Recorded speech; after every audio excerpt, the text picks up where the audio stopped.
Assalamualaikum warahmatullahi wabarakatuh. Allahumma salli wa sallim ala Sayyidina Muhammad wa ala ali Sayyidina Muhammad. Sahabat doa harian mustajab dimanapun berada, semoga yang sedang menonton video ini dalam keadaan sehat, rizkinya berkah, hatinya lapang, jiwanya senang, hidupnya tenang, hutangnya lunas, rizkinya melimpah ruah, tidak ada habis-habisnya. Saudara-saudaraku yang dirahmati Allah, apabila video ini sekarang hadir di beranda Anda, apabila saat ini Anda menonton video ini, maka itu salah satu pertanda bahwa Allah Subhanahu wa Ta'ala hendak menghadirkan solusi atas segala macam permasalahan hidup yang saat ini sedang Anda hadapi. Marilah kita berhenti sejenak dari segala macam aktivitas dan hiruk-pikuk keseharian kita. Sejenak kita sirami hati kita dengan zikir, sholawat, dan juga dengan kisah-kisah teladan. Ingat, beberapa menit bersama Allah itu jauh lebih menenangkan daripada berjam-jam berselancar tanpa arah di media sosial. Semoga Allah Subhanahu wa Ta'ala mengabulkan semua hajat kita, mengabulkan semua doa-doa kita, memperbaiki keadaan hidup kita, dan menutup hidup kita dengan husnul khatimah. Amin amin ya rabbal alamin. Saudara-saudaraku yang dirahmati Allah, pada kesempatan kali ini kita akan belajar tentang keutamaan sholawat. Sholawat ini adalah amalan yang ringan di lisan kita, akan tetapi berat di timbangan ketika kita nanti berada di padang mahsyar. Sholawat adalah bentuk cinta kita kepada Rasulullah SAW. Semakin kita mencintai Rasulullah, maka hidup kita diarahkan kepada akhlak dan tuntunan Rasulullah.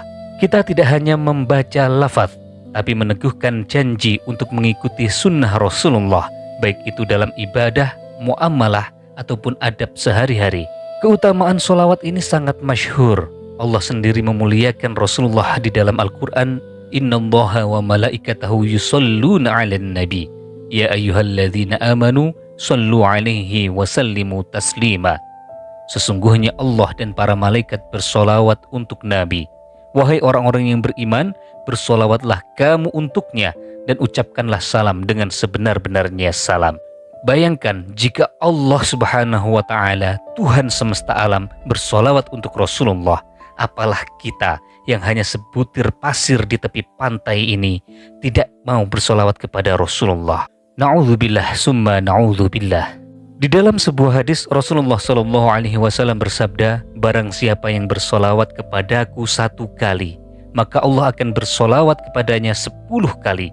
Bayangkan, 1 kali solawat dibalas 10 rahmat. Rahmat yang menenangkan hati, rahmat yang memudahkan urusan, rahmat yang akan membuka pintu-pintu kebaikan yang tidak pernah kita duga-duga. Di dalam riwayat yang lain diterangkan bahwa memperbanyak membaca solawat menjadi sebab dicatatnya kita sebagai hamba yang terbebas dari kemunafikan dan juga dari api neraka. Bahkan kelak di akhirat dikumpulkan bersama orang-orang mulia dari kalangan para anbiya, para nabi, para wali Allah, para kekasih Allah. Ini bukan omong kosong. Para ulama kita menegaskan bahwa sholawat menghidupkan cinta. Sholawat menumbuhkan ittiba', mengikuti Rasulullah, dan ittiba' melahirkan keselamatan. Masya Allah, betapa besarnya fadilah sholawat. Sederhana tapi berbuah sangat besar. Allahumma sholli ala Muhammad wa ala ali Muhammad. Saudara-saudaraku yang dirahmati Allah, mari kita renungkan dialog yang masyhur antara Ubay bin Ka'ab radhiyallahu anhu dengan Rasulullah. Suatu ketika Ubay bertanya kepada Rasulullah, "Ya Rasulullah, berapa banyak waktuku yang sebaiknya kugunakan untuk bersolawat kepadamu?" Rasulullah kemudian menjawab, "Terserah kamu, wahai Ubay." Ubay kemudian berkata, "Apakah 1/4 waktuku cukup ya Rasulullah?" Maka Nabi bersabda, "Terserah, namun jika engkau menambah, itu lebih baik." Artinya, jika lebih banyak dari 1/4 waktu kita dalam sehari semalam, maka itu jauh lebih baik untuk bersolawat kepada Rasulullah. Ubay kemudian berkata, "Ya Rasulullah, kalau begitu setengahnya aku akan bersolawat kepadamu dengan setengah dari waktuku." Kemudian Rasulullah bersabda, "Terserah wahai Ubay, akan tetapi jika engkau menambahnya, itu lebih baik." Ubay kemudian berkata, "Ya Rasulullah, kalau begitu seluruh waktuku akan kujadikan untuk bersolawat kepadamu." Rasulullah kemudian bersabda, Jika demikian wahai Ubay, niscaya semua keperluanmu akan dicukupkan oleh Allah dan semua dosamu akan diampuni oleh Allah Subhanahu wa ta'ala. Pelajarannya jelas, semakin besar porsi sholawat di dalam hidup kita, maka semakin besar kecukupan dari Allah dalam urusan kita, baik itu urusan lahir maupun urusan batin. Artinya apa? Siapapun yang memfokuskan hati kepada Allah, siapapun yang memperbanyak membaca sholawat, Allah akan membebaskan dirinya dari kesusahan, Allah akan mengampuninya dari dosa-dosanya. Ini selaras dengan sunatullah, bahwa hati yang sibuk bersolawat akan menjadi lebih tenang, langkah hidupnya akan lebih tertata, dan keputusan yang diambilnya akan lebih jernih. Banyak orang mengeluh, hidup serba buntu, masalah tak habis-habisnya, solusi tidak datang-datang, doa tidak kunjung dikabulkan. Coba jadikan sholawat sebagai amalan rutin setiap hari, bukan hanya amalan musiman, apalagi amalan ketika mendapat musibah saja. Saudara-saudaraku yang dirahmati Allah, ada sebuah kisah inspiratif yang dinukil dari almarhum Kiai Fahrozi Ishak. Beliau bercerita tentang seorang pemuda yang hidupnya serba sulit. Kemudian ia dan istrinya memutuskan untuk mengaji. Mengapa harus mengaji? Karena mereka yakin bahwa beban hidup mereka akan ringan ketika ditanggung bersama Allah. Gurunya kemudian berpesan, barang siapa memperbanyak membaca sholawat, Allah akan menghilangkan kesusahan hidupnya. Pesan ini menancap kuat di dalam hati mereka.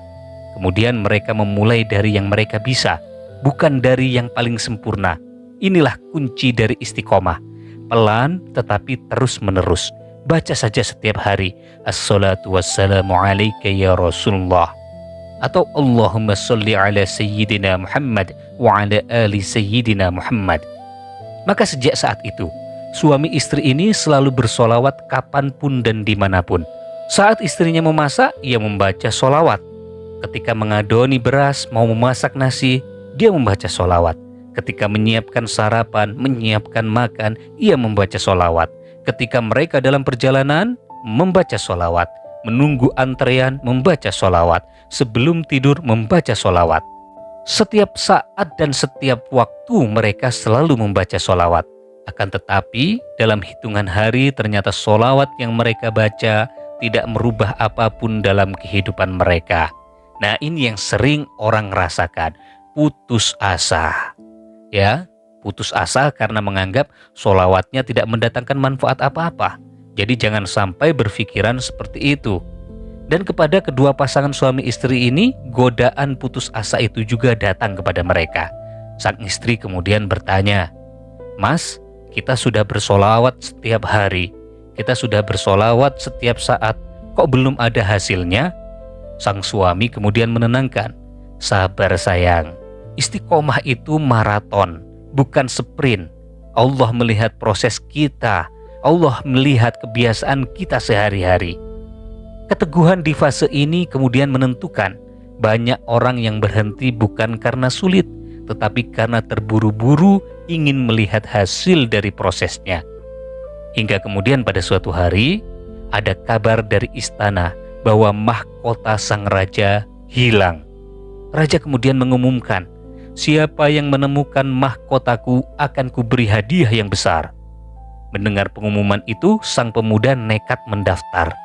Di depan sang raja dan para punggawa istana, sang pemuda itu kemudian berjanji bahwa 7 hari lagi ia akan menemukan siapa pelaku dari pencurian mahkota raja. Bahkan ia berjanji akan mengembalikan mahkota raja yang hilang itu dalam waktu 7 hari. Namun sang pemuda ini mengajukan syarat. Apa syaratnya? Syaratnya setiap hari harus dikirim makanan ke rumahnya sesuai dengan jumlah hari. Hari pertama dikirimi 1 porsi makanan. Hari kedua dikirimi 2 porsi makanan. Hari ketiga, hari keempat, hari kelima, hari keenam, hari ketujuh dikirimi sesuai dengan jumlah hari itu. Syaratnya sangat sederhana, akan tetapi menyelamatkan keluarga kecilnya dari kelaparan. Raja menyetujui syarat itu. Akan tetapi raja juga menyampaikan syarat kepada sang pemuda. Syaratnya apa? Apabila sang pemuda ini gagal, dalam artian dia tidak menemukan mahkota, dan tidak bisa menemukan siapa pencurinya, maka taruhannya besar, yaitu apa? Pemuda itu akan dimasukkan ke dalam penjara kerajaan. Akan tetapi pemuda itu menganggap ini adalah sebuah short terapi, jadi terapi jangka pendek. Yang penting dalam waktu 7 hari ini istri dan anaknya di rumah bisa makan. Jadi dia niatkan ikhtiar ini sebagai wujud dari memberikan nafkah kepada anak dan istrinya. Meskipun resikonya pun sangat besar, karena jika dia sampai gagal, maka dia akan masuk ke dalam penjara kerajaan. Akhirnya keberanian sang pemuda ini sampai ke telinga para gerombolan pencuri.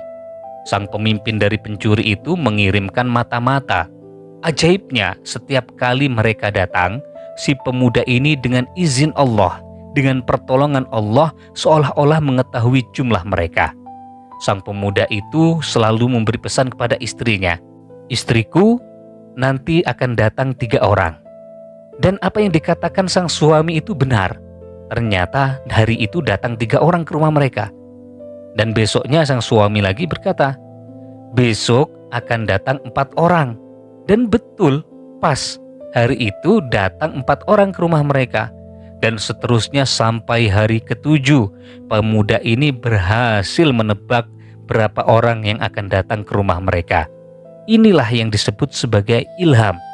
Ilham itu ketenangan dan kejernihan pikiran yang Allah berikan kepada hati yang dekat dengan Allah dan hati yang sering berzikir.